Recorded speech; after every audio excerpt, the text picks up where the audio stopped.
Doctor ಎಚ್.ಎನ್. ಕಲಾಭವನದಲ್ಲಿ ಹಮ್ಮಿಕೊಂಡಿದ್ದ ಸಂವಿಧಾನ ಸಮರ್ಪಣಾ ದಿನಾಚರಣೆಯಲ್ಲಿ ಅಂಬೇಡ್ಕರ್ ಭಾವಚಿತ್ರಕ್ಕೆ ಪುಷ್ಪನಮನ ಸಲ್ಲಿಸಿ ಮಾತನಾಡಿದ ಶಾಸಕ ಪುಟ್ಟಸ್ವಾಮಿಗೌಡ ಅವರು 1949 ನವೆಂಬರ್ 26ರಂದು ಭಾರತದ ಸಂವಿಧಾನ ಸಭೆ ದೇಶದ ಸಂವಿಧಾನವನ್ನು ಅಧಿಕೃತವಾಗಿ ಅಂಗೀಕರಿಸಿತು.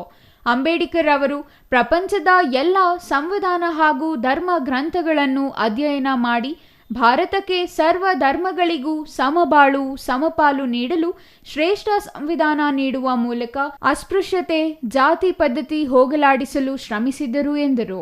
ಇವತ್ತಿನ ದಿನ ಸಂವಿಧಾನದ ಕರಡು ಸಮಿತಿ ಏನು ರಚನೆ ಮಾಡಿ ಸಂವಿಧಾನವನ್ನು ಸಿದ್ಧಪಡಿಸಿತ್ತೋ ಆ ಸಂವಿಧಾನವನ್ನ 1949 ನವೆಂಬರ್ 26ನೇ ತಾರೀಕು ಅಂಗೀಕಾರ ಮಾಡಿದಂತ ದಿವಸ. ಅದಕ್ಕೋಸ್ಕರ ಇವತ್ತಿನ ದಿನವನ್ನ ಸಂವಿಧಾನವನ್ನ ಅಂಗೀಕಾರ ಮಾಡಿದಂತ ಶ್ರೇಷ್ಠ ದಿನ ಅಂತ ಅಂದ್ಬಿಟ್ಟು ನಾವೆಲ್ಲ ಆಚರಣೆ ಮಾಡ್ತಾ ಇದ್ದೀವಿ. ಸಮಾನತೆಗೆ ಏನೇನು ಮಾಡಬೇಕು ಅದೆಲ್ಲವನ್ನು ಕೂಡ ಧೈರ್ಯದಿಂದ ಎದುರಿಸಿದಂತ ಯಾರ ವ್ಯಕ್ತಿ ಭಾರತ ಖಂಡದಲ್ಲಿದ್ರೆ ಅದು ಡಾಕ್ಟರ್ ಅಂಬೇಡ್ಕರ್ ಸಾಹೇಬರು ಅಂತ ಹೇಳ್ಬೋದು. ತಾಲೂಕು ಪಂಚಾಯಿತಿ ಕಾರ್ಯನಿರ್ವಹಣಾಧಿಕಾರಿ ಜಿ.ಕೆ. ಹೊನ್ನಯ್ಯ ಮಾತನಾಡಿ, ಅಂಬೇಡ್ಕರ್ ಅವರು ವಿಚಾರವಾದಿಗಳಾಗಿದ್ದರೂ ಸಮಾಜವನ್ನು ಸಮಾಜ ಮಾಡಲು ಶ್ರಮಿಸಿದ ಮಹಾನ್ ಚೇತನ. ಅವರು ನೀಡಿರುವ ಸಂವಿಧಾನ ಬೇರೆ ಯಾವ ದೇಶದಲ್ಲೂ ಇಲ್ಲ.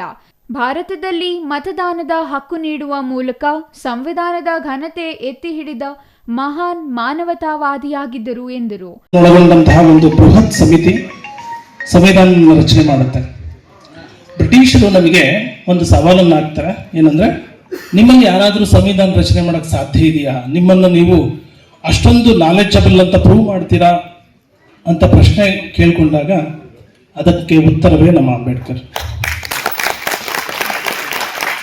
ಅವನ ಪ್ರತಿ ಜೀವನದ ಅನುಭವಿಸಿದ ನೋವು ನಲಿವು, ಅದು ಸಮಾಜ ಕಂಡಂತಹ ಏನೇನು ಲೋಪದೋಷಗಳಿದೆ ಅದೆಲ್ಲವನ್ನೂ ಸಹ ಸಂವಿಧಾನದ ಆತ್ಮದಲ್ಲಿ ದೃಢೀಕರಿಸಿದ್ದಾರೆ ಅಂತಂದ್ರೆ ನೀವು ಸಂವಿಧಾನವನ್ನು ಓದ್ಕೊಂಡಾಗ ಮತ್ತು ಆಚರಿಸಿದಾಗ ಗೊತ್ತಾಗುತ್ತೆ.